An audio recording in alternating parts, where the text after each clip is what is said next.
여러분 안녕하십니까, 진성호입니다. 민주당도 지금 새로운 당대표를 뽑기 위한 이 전당대회를 준비하고 있습니다. 지금 민주당의 당권 주자는 3명입니다. 자, 예비 경선을 통과한 3명이 이 다음 당대표가 됩니다. 내년 대통령 선거를 치를 당대표입니다. 자, 지금 송영길 비주류, 그리고 우원식, 홍영표 주류, 이렇게 대별되는 것 같습니다. 참고로 홍영표, 우원식 두 사람은 민주당 원내대표를 지낸 사람입니다. 송영길 의원은 중진이지만 당대표 선거에서 떨어진 경력이 있습니다. 비주류입니다. 좀 차별화됩니다. 송영길은 쇄신을 요구하고 있습니다. 홍영표는 단결, 그리고 우원식은 민생을 이야기합니다. 자, 그럼에도 불구하고 크게 대별해보면 홍영표, 우원식은 친문입니다. 송영길은 그렇지 않습니다. 자, 선거가 중요한 것은 선거를 하게 되면 그동안 참고 있던 그런 말들이 다 쏟아져 나온다는 겁니다. 자, 당대표 선거를 앞두고 송영길 의원이 마구 퍼붓기 시작했습니다. 송영길, 홍영표, 우원식, 제 개인적인 입장은 세 사람 다 마음에 들지 않습니다. 특히 송영길 의원은 이 외통위원장을 하면서 친북적인 발언도 하고 친중적인 발언도 하고, 아무튼 제가 볼 때는 그런 발언들 때문에 전혀 마음에 들지 않습니다. 그런 송영길조차도 지금 민주당에 대해서는 불만이 많은가 봅니다. 오늘 TV토론을 광주에서 했습니다. 그런데 TV토론 과정에서 홍영표 그리고 우원식은 송영길을 공격하고 송영길은 두 사람을 싸잡아서 공격했습니다. 원내대표를 니들이 했는데 니들이 잘했으면 이번 선거에서 이렇게 참패했겠느냐. 송영길, 오늘 그냥 막 지릅니다. 자, 송영길 의원이 당대표로 당선될 가능성은 그렇게 높아 보이지 않습니다. 그렇다 보니까 쇄신을 이야기하면서 당명 빼고 다 바꾸자고 이야기합니다. 그러자 나머지 두 사람 발끈했습니다. 자, 송영길 의원은 이와 별도로 국민일보와 인터뷰를 했는데 그 인터뷰에서 또 충격적인 발언을 했습니다. 요즘 민주당이 송영길한테는 마음에 들지 않는 모양입니다. 자, 부동산 관련 세금을 다 올려버리면 사람들은 정권 끝나기만 바라자, 이렇게 생각할 수도 있다. 이런 취지의 발언을 했습니다. 정권이 끝나기만을 기대하자. 자, 이게 송영길의 본심 같습니다. 내가 당대표가 안 되면 민주당 정권 끝날지도 모른다는 일종의 위협일 수도 있습니다. 자, 이 발언을 듣고 있는 문재인 대통령은 어떨까요? 아마 경기될 것 같습니다. 자, 송영길 의원, 지금 좌충우돌, 제가 볼 때는 어떤 거는 말도 안 되는 주장 같기도 하고, 어떤 것은 그래도 이건 좀 살아있네, 이런 생각도 듭니다. 어쨌든 당대표 선거, 민주당 입장에서는 정말 중요한 선거입니다. 대통령 선거를 치를 당대표입니다. 그런데 송영길의 발언이 점점 수위가 높아지면서 지금 민주당이 바짝 긴장하고 있습니다. 아무튼 마음에 들지 않지만 상대적으로 화이팅하고 있습니다. 진성호의 융단 폭격 시작합니다. 더불어민주당을 융단 폭격합니다. 방송에 앞서 아직 진성호 방송의 구독자가 아니신 분들은 붉은색 구독 버튼 눌러주십시오. 더 좋은 방송으로 보답하겠습니다. 자, 국민의힘 역시 5월달에 전당대회를 한다고 되어 있었는데 김종인 전 비대위원장이 이 전당대회 룰이나 일정을 전혀 정하지 않고 그냥 바로 나가버렸습니다. 지금 국민의힘은 그래서 생각보다 시간이 걸릴 것 같습니다. 지금 어떻게 전당대회를 치를 것이냐를 놓고도 설왕설래입니다. 반면 민주당은 지금 거의 위기입니다. 4.7 재보궐선거에서 참패하는 바람에 바짝 긴장하고 있습니다. 그래서 세 사람의 당대표 전쟁 치열하게 전개되고 있습니다. 자, 오늘 오후 광주에서 열린 TV토론, 첫 번째 TV토론입니다. 이 세 사람은 4.7 재보선 참패에 대해서 민주당 분위기 반전을 위해서 각각 이런 승부수를 던집니다. 홍영표 단결, 송영길 쇄신, 우원식 민생. 그렇지만 별로 설득력이 있어 보이지 않습니다. 저 개인적으로는. 그렇지만 어쨌든 오늘 TV토론에서 붙었습니다. 자, 재보선 패배 원인에 대한 진단에서부터 엇갈렸습니다. 친문 핵심입니다. 홍영표. 국민이 명령한 사법개혁, 언론개혁을 국민과 함께 하지 못했기 때문이라고 패인을 분석했습니다. 정말 이거는 누가 봐도 웃기는 패인입니다.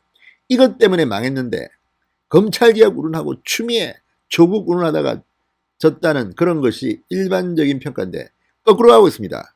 홍영표 의원이 당대표 했으면 좋겠습니다. 민주당이 점점 더 몰락의 길을 가게 되지는 않을까요? 자, 반면 송영길 의원 무능한 개혁과 내로남불을 꼽았습니다. 야당 같습니다. 송영길 상대적으로 그래서 돋보입니다. 무능한 개혁 문재인 듣고 있니? 너 무능해. 내로남불 문재인 정권이 가장 아픈 부분을 찍었습니다.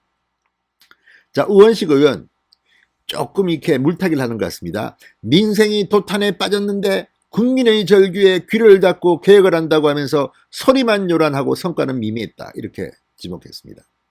중립적입니다. 중간쯤 됩니다. 그렇지만 우원식 의원 또한 지금의 문재인 정권이 하고 있는 개혁에 대해서는 비판적인 견해를 보인 것 같습니다. 자, 당 정상화를 위한 해법은 어떨까요? 다 달랐습니다. 홍영표 의원 지킬 건 지키고 고칠 건 고쳐야 한다. 단결 승리하는 혁신을 해내겠다. 안정론입니다. 자, 대선에 있는 애는 당의 안정과 단결이 중요하다고 홍영표는 주장합니다. 반면 송영길 의원 가장 삐딱합니다. 당명 빼곤 다 바꿔야 한다. 유능한 개혁, 언행일치를 해야 한다. 쇄신론입니다. 언행일치란 말이 문재인 대통령을 겨냥한 것이 아닌가 싶습니다. 언행일치. 자, 우원식 의원 민생 중심의 개혁을 해야 한다. 현장성을 강화해야 한다. 하나만 한 소리 같습니다. 어쨌든 변화를 이야기하는 것 같긴 합니다. 자, 쇄신 방향을 논의하는 과정에서 후보 간의 공방이 나왔습니다. 홍 의원은 송 의원을 향해 당명 빼고 다 바꾼다고 했는데 문재인 정부와 민주당이 추구한 정체성 가치를 모두 버리고 다른 길을 갈 수도 있다는 의미냐 이렇게 따졌습니다. 그러자 송영길 의원 지나친 비약이다. 겸허하게 민심을 포용하겠다는 뜻이다. 그럴 거면 뭐하랍니까? 자, 리더십 논쟁도 있었습니다. 홍영표, 우원식 두 사람은 송영길 의원은 과거 노무현 전 대통령 지지율이 떨어지자 이명박은 제2의 노무현이라며 차별화를 시도했다. 리더십에 대한 우려가 있다. 홍영표가 찍었습니다. 아, 이런 적이 있군요. 이명박은 제2의 노무현. 자, 어쨌든 원만한 당청 관계를 이끌 수 있는지 많은 이들이 걱정한다고 우원식 의원은 비판했습니다. 자, 송영길을 향해서 두 사람이 손잡고 공격하는 형태입니다. 그러자 송영길 의원 두 분은 민주당 원내대표를 했는데 잘했으면 이렇게 참패했겠나. 반면 부도위기의 인천광역시를 구한 게 바로 저 송영길입니다. 이렇게 반박했습니다. 인천시를 구했는지는 잘 모르겠습니다만 아무튼 두 사람은 원내대표를 했습니다. 그러니까 책임이 있는 것은 맞는 것 같습니다. 자, 어쨌든 이 세 사람은 부동산 정책 과정에서 완전히 엇갈린 시각을 보였습니다. 송영길 의원과 나머지 두 후보 간 의견이 완전히 180도 달랐습니다. 자, 분양가의 10%만 계약금으로 내고 나머지 90%는 은행 대출을 허용해야 한다. 송영길 의원의 발언은 좀 위험하긴 합니다. 자, 홍영표 의원은 박근혜 정부에서 빚내서 집 사라는 소리와 비싸게 들린다. 가격 폭등이 불보듯 뻔하다. 우원식 부작용을 수정해야 하지만 근본적으로 다른 방향이라고 반대 의견을 냈습니다. 그렇지만 지금 부동산 대책에 대해서는 민주당 의원들 이광재, 정청래까지도 들고 일어나고 있습니다. 문재인 대통령의 부동산 정책과 세금 정책이 잘못됐다는 점을 분명히 하고 있습니다. 자, 이런 가운데 어쨌든 부동산에 대해서는 말을 다 조심합니다. 그런데 송영길이 가장 자유롭습니다. 아니면 말고식입니다. 왜? 나는 비주류니까. 니들이 잘못했잖아. 이런 것 같기도 합니다. 자, 대선에서 민주당의 역할과 관련해서 홍 의원 대선 공약과 정책을 당이 주도하고 정하고 싶다. 대선에서 승리해도 당이 중심이 돼서 국정 운영이 이루어져야 한다고 말했습니다. 지금 이게 친문들이 생각 같습니다. 이제 청와대는 뒤로 빠져. 우리가 알아서 할 테니까 니들은 따라와. 이런 겁니다. 문재인 대통령도 점점 더 지지율이 떨어지면서 당으로부터 외면받고 있다는 생각이 듭니다. 자, 어쨌든 이런 것들을 보면 지금 민주당 당대표 세 사람 다 약체라는 생각이 듭니다. 약체. 이 사람들 가지고 되겠습니까? 아무튼 야당 입장에서는 잘 됐습니다. 자, 송영길 의원 그리고 국민일보와 인터뷰에서 상당히 중요한 이야기를 했습니다. 부동산 문제입니다. 보유세는 올리고 거래세 양도세는 낮춰서 매물이 나오게 함으로써 공급이 늘어나 집값을 안정시키는 것이 우리 세제의 기본 원칙이다. 부동산 관련 세금을 다 올려버리면 사람들은 정권 끝나기만을 기다리자 이렇게 될 수 있지 않겠느냐 이렇게 말했습니다. 자, 이 말은 맞을 수 있습니다. 문재인 정권 끝나기만 기다리는 사람들이 많습니다. 왜? 세금 때문에. 지금은 다 올랐습니다. 공시지가도 갑자기 많이 오르고 보유세도 오르고 집 한 채 있는 사람들은 정말 지금 열받고 있습니다. 문재인 정권이 끝나기만 기다리고 있습니다. 내년 3월 9일까지 아이고 시간만 가라. 이걸 송영길이 이야기합니다. 한 겁니다. 상당히 중요한 이야기입니다. 송영길이 내고 있는 정책 이런 것들은 별로 뭐 대단하지 않습니다만 이 말만큼은 민심을 전달한 게 아닌가. 그래서 민주당 정권의 종말이 다가오고 있음을 송영길이 암시한 것은 아닌가. 물론 본인 뜻은 그렇지 않겠죠. 그렇지만 이 말 듣는 문재인 대통령은 지금 안 그래도 기분 나쁜데 더 기분 나쁠 것 같습니다. 신성호의 융단 폭격이었습니다. 여러분 감사합니다.